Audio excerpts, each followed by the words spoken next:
बच्चों, कैसे हो आप सभी लोग। आई होप कि आप सभी लोग अच्छे होंगे।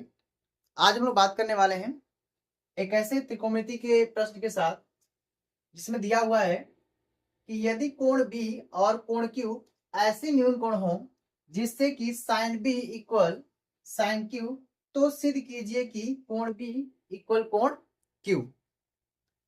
ये आपको सिद्ध करना है। कैसे सिद्ध करेंगे देखते हैं। एक पहले हम क्या करते हैं, पहले हम दो समकोण त्रिभुज लेते हैं। एक समकोण त्रिभुज लेते हैं जिसे हम लोग ए बी और सी देते हैं, ठीक। और दूसरा समकोण त्रिभुज ले लेते हैं हम लोग, क्या कहते हैं, पी क्यू और आर। हम लोग क्या करते हैं, हम लोग दो समकोण त्रिभुज बनाते हैं, A B C and P Q R, जिसमें कोण बी और कोण क्यू क्या है, न्यून कोण है। कोण बी और कोण क्यू क्या है, आपके न्यून कोण है। अब आपको सब पता है कि समकोण त्रिभुज में ये वाला कोण सी और ये वाला कोण आर क्या है, आपका 90 डिग्री है, मतलब 90 आंसर, ठीक। तो प्रश्न में आपको एक चीज दे रखा है कि साइन बी बराबर साइन क्यू। आपको ये लाना है कि कोण बी और कोण क्यू दोनों बराबर होंगे, ये आपको सिद्ध करना है। और कोण बी और कोण क्यू तो न्यून कोण है, इन दोनों कोणों को आपको बराबर सिद्ध करना है। तो कैसे सिद्ध करेंगे, ठीक है, आइए देखते हैं।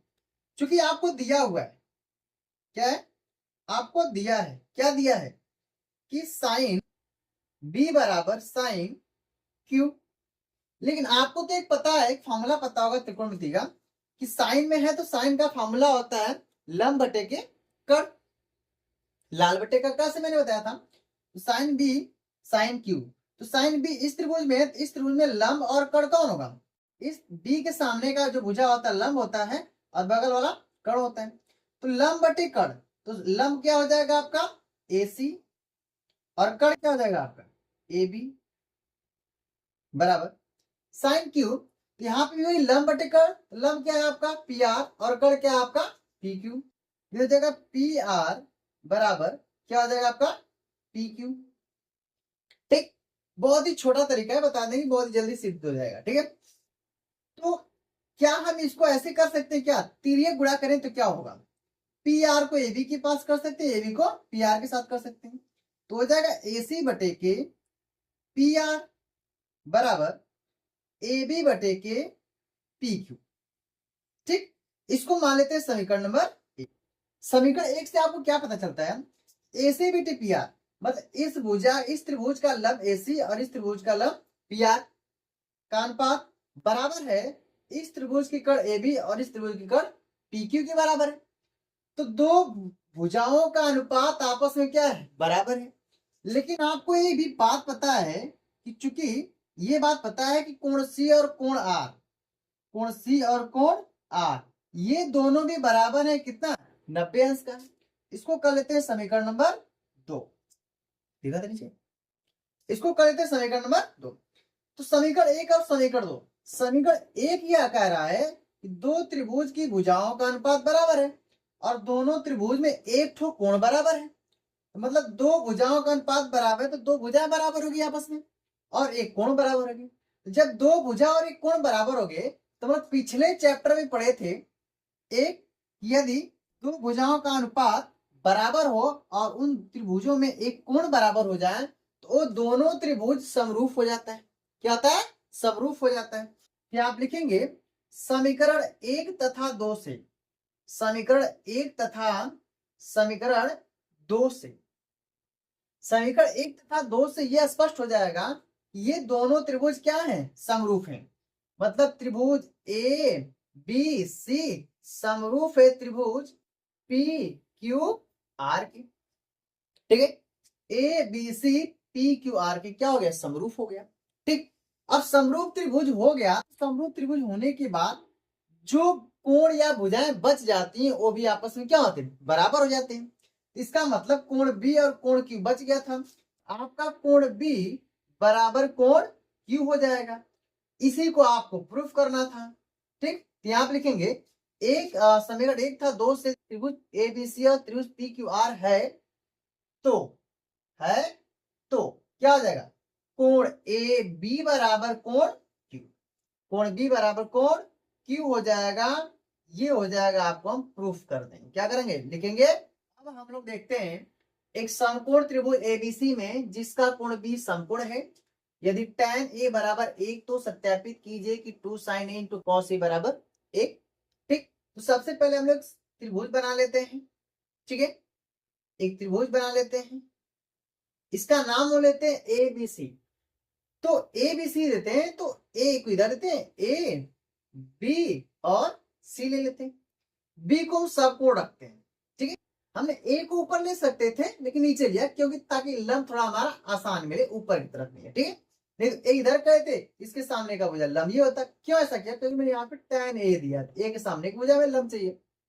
ठीक, तो कोई बात नहीं, तो ए बी सी हम एक त्रिभुज ले लिए। ठीक, अब इस त्रिभुज में आपको दिया है, क्या दिया है, ये दिया है कि tan ए बराबर 1, इसको तो हम 1/1 भी कर सकते हैं। tan ए का फार्मूला आपको पता है कि tan ए का फार्मूला होता है लंब बटे के आधार। तो यहाँ पे लंब है आपका BC और आधार है आपका AB, क्योंकि ए की कोण की बात हो रहा है तो ए के सामने की भुजा BC है तो वही आपका लंब होगा, उसके बगल वाली भुजा तो आधार होती है। तो BC का मान भी 1 आ गया और AB का मान भी 1 है, मतलब लंब और आधार मिल गया। कर्ण हमें चाहिए, अगर हमें ये निकल जाए तो हम उसे आराम से प्रूफ कर लेंगे।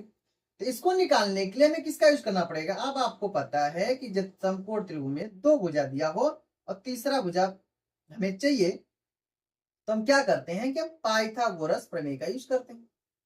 तो पाइथागोरस प्रमेय से, अब पाइथागोरस प्रमेय क्या होता है, पाइथागोरस प्रमेय होता है कर्ण का स्क्वायर मतलब AC का स्क्वायर बराबर लंब का स्क्वायर BC का स्क्वायर प्लस आधार का स्क्वायर AB का स्क्वायर। तो AC का स्क्वायर बराबर BC का मान कितना है 1, 1 का स्क्वायर, AB का मान कितना है 1, 1 का स्क्वायर। तो 1 का स्क्वायर 1 का स्क्वायर टोटल जोड़ेंगे तो क्या हो जाएगा आपका, हो जाएगा कड़ी में 1 का स्क्वायर 1, 1 का स्क्वायर 1 बराबर हो जाएगा 2, 1 और 1 हो जाएगा 2, तो AC का मान आ गया 2, कड़ी में 2। इस कड़ी में क्यों, क्योंकि AC से स्क्वायर हटाएंगे और बराबर उधर ले जाएंगे तो कड़ी लग जाएगा, AC का मान आ गया कड़ी में 2। ठीक, तो हमें ये तीनों भुजा मिल गया, तीनों भुजा मिल गया तो तीनों भुजा से एक चीज निकाल लेते हैं। क्या निकाल लेते हैं, साइन ए का मान निकाल लेते हैं। साइन ए फार्मूला क्या होता है, लंब बटे की कर्ण, साइन का फार्मूला होता है लंब बटे के कर्ण का फार्मूला है AC। तो लंब का मान 1, कर्ण का मान कड़ी में 2, ये साइन ए का मान मिल गया। कॉस ए का निकाल लेंगे, कॉस ए बराबर क्या होता है आधार बटे कर्ण, आधार है आपका AB, कर्ण है आपका AC। तो आधार का मान 1, कर्ण का मान 2, कड़ी में 2। अब हम इस पे हल कर लेते हैं। ठीक, हमें क्या करना है कि बराबर किधर लेफ्ट हैंड साइड होता है बराबर उधर राइट हैंड साइड, मतलब इसको बाएं तरफ कहते हैं, दाएं तरफ। यहाँ लिखेंगे क्या LHS, क्या लिखेंगे LHS। ठीक, LHS में क्या हमें 2 sin A into cos A। अभी आपको पता है कि 2 इंटू साइन ए का मान 1/कड़ी में 2 इंटू कॉस ए का मान 1/कड़ी में 2, तो सेम सेम हो गया। अभी जरा ये बताओ कि 2 sin A into cos A करेंगे, यहाँ पे 2 गुणे 1 का गुणा करेंगे 1, कड़ी में 2, कड़ी में 2 का गुणा करेंगे तो आ जाएगा 2, क्योंकि कड़ी में 2, कड़ी में 2 का गुणा होगा तो कड़ी में 2 का स्क्वायर, स्क्वायर से कड़ी कट जाएगी तो हो गया 2, 2 में 2 का गुणा करेंगे तो आ जाएगा 1, क्योंकि ऊपर नीचे है तो कट जाएगा। ठीक है, तो हो जाएगा 1। यही आपको प्रूफ करना था कि 2 sin A into cos A बराबर क्या आता है 1 आता है। ठीक, यहाँ पर हम इसे लिख देंगे प्रूफ। ठीक, अब आपका ये भी क्वेश्चन कंप्लीट हो गया। कोई कंफ्यूजन हो तो वीडियो को दोबारा रिपीट अब हम लोग देखते हैं एक और क्वेश्चन त्रिकोणमिति का। त्रिभुज OPQ में, त्रिभुज OPQ में जिसका कोण P समकोण है, P समकोण है, OP बराबर 7 सेंटीमीटर, OP बराबर 7 सेंटीमीटर और OQ माइनस PQ, तो OQ माइनस PQ बराबर 1 सेंटीमीटर। तो साइन Q और कॉस Q की मान ज्ञात। ठीक, तो सबसे पहले लिख लेते क्या क्या दिया है, यहाँ पे हम ये बातें कर लेते हैं। दिया है ओपी बराबर आपको 7 सेंटीमीटर दे रखा है, O Q minus P Q बराबर 1 है। तो यहां पर हम लिख सकते हैं कि ओ क्यू बराबर 1 प्लस पी क्यू माइनस क्या हुआ कि ओ क्यू बराबर 1 प्लस पी क्यू। यहां तक तो ठीक है। पाइथागोरस प्रमेय से, पाइथागोरस प्रमेय से हम लोग क्या लिखने वाले हैं?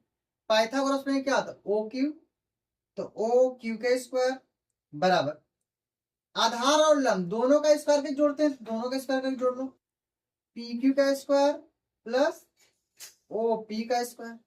ठीक है, तो पाइथागोरस प्रमेय से हो जाएगा ओ क्यू का स्क्वायर बराबर पी क्यू का स्क्वायर प्लस ओ पी का स्क्वायर। तो ओ क्यू का मान कितना है? ओ क्यू का मान है 1 प्लस पी क्यू। तो 1 प्लस पी क्यू है, तो 1 प्लस पी क्यू का स्थान पे क्या कर देंगे हम लोग? इसका स्क्वायर कर देंगे।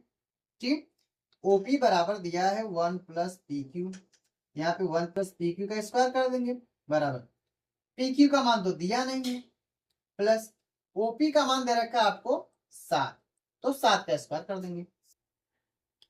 इसके बाद क्या करते हैं कि ये हो जाएगा ए प्लस बी का होल स्क्वायर का फॉर्मूला। ए प्लस बी का होल स्क्वायर फॉर्मूला होता है ए का स्क्वायर प्लस बी का स्क्वायर प्लस 2ab। तुमने ए का स्क्वायर प्लस बी का स्क्वायर प्लस 2ab लिख दिया। ठीक, बराबर इधर क्या है? पी क्यू का स्क्वायर बराबर प्लस 7 का स्क्वायर हो जाएगा 49। तो क्या करेंगे हम? देखो 1 का स्क्वायर 1 प्लस पी क्यू का स्क्वायर प्लस 2 1 जा 2 और पी क्यू, दो में का उड़ा करेंगे 2 और पी, तो 2 पी क्यू हो जाएगा बराबर पी क्यू का स्क्वायर प्लस 49। अब पी क्यू को इधर लाएंगे तो माइनस हो जाएगा, तो 1 प्लस पी क्यू का स्क्वायर प्लस 2 पी क्यू। अब ये पी क्यू इधर लाएंगे तो माइनस पी का स्क्वायर हो जाएगा बराबर 49। अरे माइनस पी का square plus P Q square cut जाएगा। यहाँ पे 2 पी क्यू बराबर 1 को उधर भेज दो तो 49 माइनस 1, 1 उधर जाएगा तो प्लस से माइनस हो जाएगा, तो 49 में से 1 घटाएंगे तो आ जाएगा आपका 48 और पी क्यू बराबर हो जाएगा 48 बटे के 2। तो पी क्यू का मान आ जाएगा कितना? 24। कितना आ जाएगा? 24। 24 दूनी 48, तो पी क्यू का मान आ गया कितना? 24। और जब पी क्यू का मान 24 आ गया तो ओ क्यू का मान कितना हो जाएगा? ओ क्यू बराबर हो जाएगा, पी क्यू का मान 24, तो ओ क्यू बराबर क्या लिखे थे? 1 प्लस पी क्यू। तो ओ क्यू बराबर हो जाएगा 1 प्लस पी क्यू का मान 24। ओ क्यू बराबर हो जाएगा आपका 24 से 25, तो ओ क्यू का मान आ गया आपका 25, मतलब इसका मान आ गया आपका 25। तो अब आपको पूछ क्या रहा था? आपको ये पूछ रहा था कि साइन क्यू और कॉस क्यू का मान चाहिए। तो साइन क्यू, साइन क्यू। अब ये बताओ क्यू के लिए लंब कौन सा होगा? ये होगा ओपी, और आधार कौन होगा? पी क्यू, और एक कर्ण होगा। कर्ण तो बदलता नहीं, लेकिन क्यू के सामने की भुजा लंब, बगल वाली भुजा कर्ण। तो साइन का फॉर्मूला होता है लंब बटे के कर्ण ओ क्यू। ठीक, तो साइन क्यू बराबर हो जाएगा आपका, लंब है आपका 7 और कर्ण है आपका 25, और कॉस क्यू का निकालना है तो कॉस क्यू बराबर फॉर्मूला होता है आधार बटे कर्ण। ये तो लंब था, आधार कौन है? पी क्यू, तो आधार बटे की कर्ण कौन है? O Q. कर्ण तो नहीं बदलने वाला है, तो कॉस क्यू बराबर आ जाएगा, पी क्यू का मान है आपका 24 और ओ क्यू का मान है 25। ये आपके दो आंसर आ गए, साइन क्यू का मान और कॉस क्यू। ठीक है, ये क्वेश्चन यहाँ पे आपका कंप्लीट हुआ। ठीक है, अब देखो क्या है कि अब इस चैप्टर का उदाहरण तो कंप्लीट हो गया है। अब हम लोग चलेंगे प्रश्नावली पे, जिसको हम लोग 8.1 के सभी प्रश्नावली के सवाल को हम लोग करेंगे। ठीक है,